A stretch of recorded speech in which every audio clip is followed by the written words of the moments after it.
Hey, this is Anney. And Samantha. And welcome to Stuff Mom Never Told You, a production of iHeartRadio.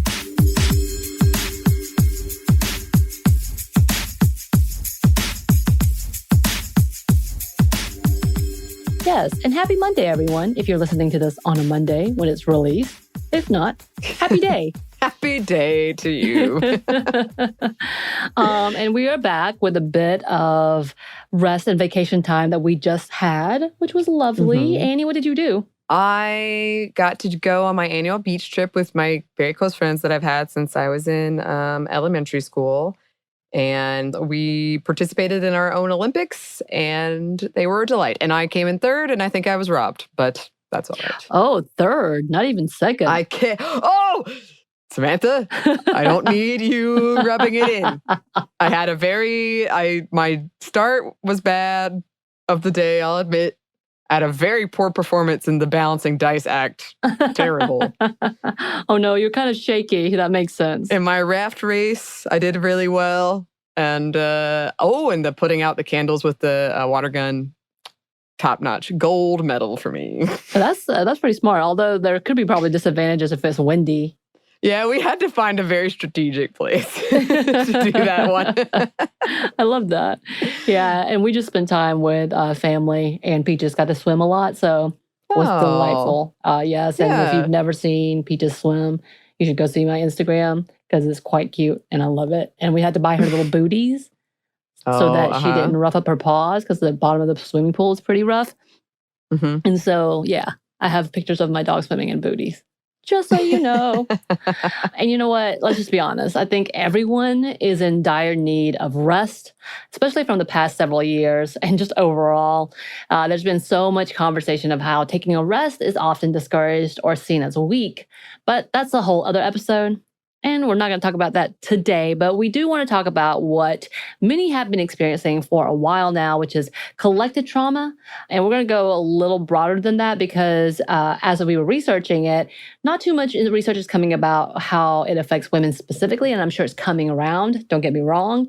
But again, we did want to see a little bit about the definition and just let you know that all that anxiety and that trauma that you feel is legitimate. Yeah. And there's a reason for it. And we spoke about it briefly in other episodes, especially when we did our trauma series when I first started on. And I think it's really important that we talk about it more because, A, we need to destigmatize any kind of mental health conversations in general and just talk about why it's broader than we think. And also just about how it does take a toll as a public health crisis. And we don't do that enough.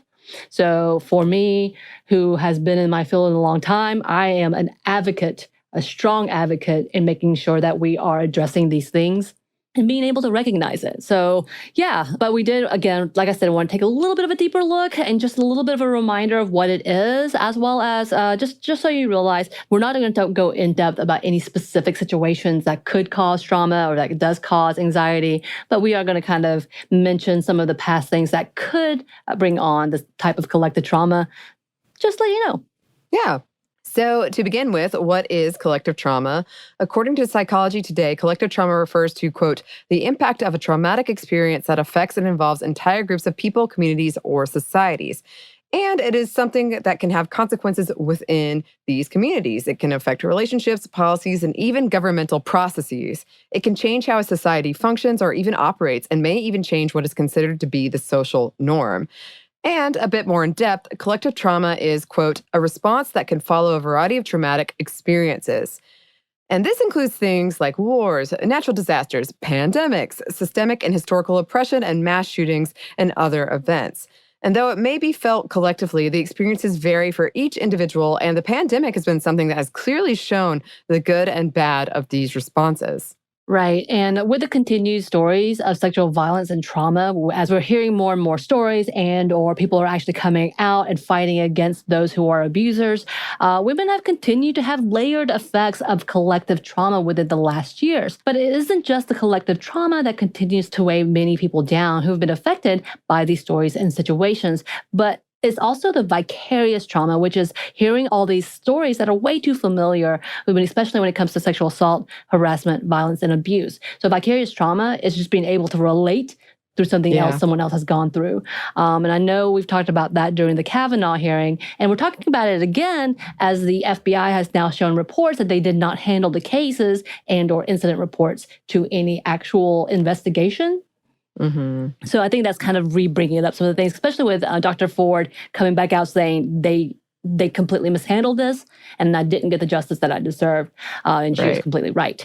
And it is this level of being physiologically linked by experiencing these emotions, anxieties, and traumas of others, which is often a layer of the collective trauma that continues when larger vicarious traumatic situations occur. It's a lot, y'all.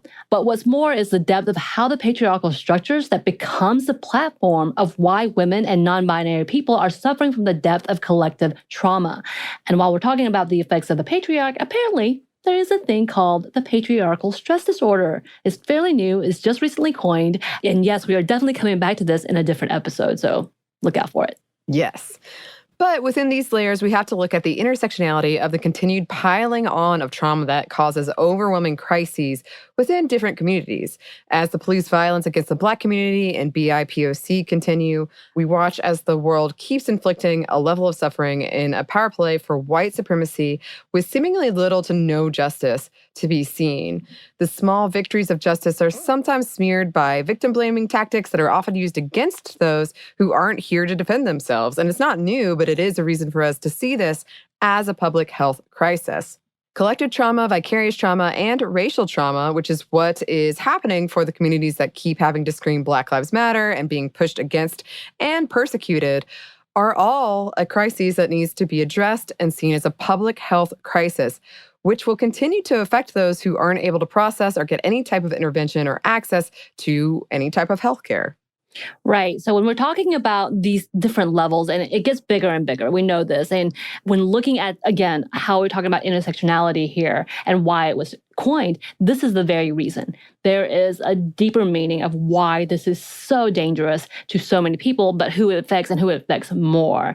And I think we have to keep talking about it, and we need to address it, and we need to look at it as a public health crisis, including gun violence. When we talk about like collective trauma for those who've experienced mass shootings, that's a big play into that collective trauma, but no one is willing to see this as a public health crisis. Although the CDC finally came out and was like, yes, this needs to be addressed. We need to study it. And there's been a lot of pushback. We know this with the NRA saying, nah, we're cool. Right. So that's one of the big things. And yes, it is political. This type of level of conversation is political, but needs to be pushed to a bigger, broader stroke about healthcare and mental health issues. So many things.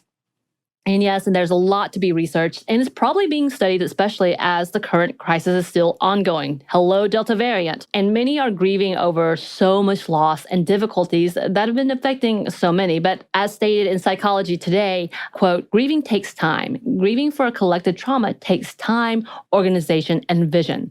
Understanding how to respect the grieving process and foster the sense of hope is the first step of organizing and rebuilding a community.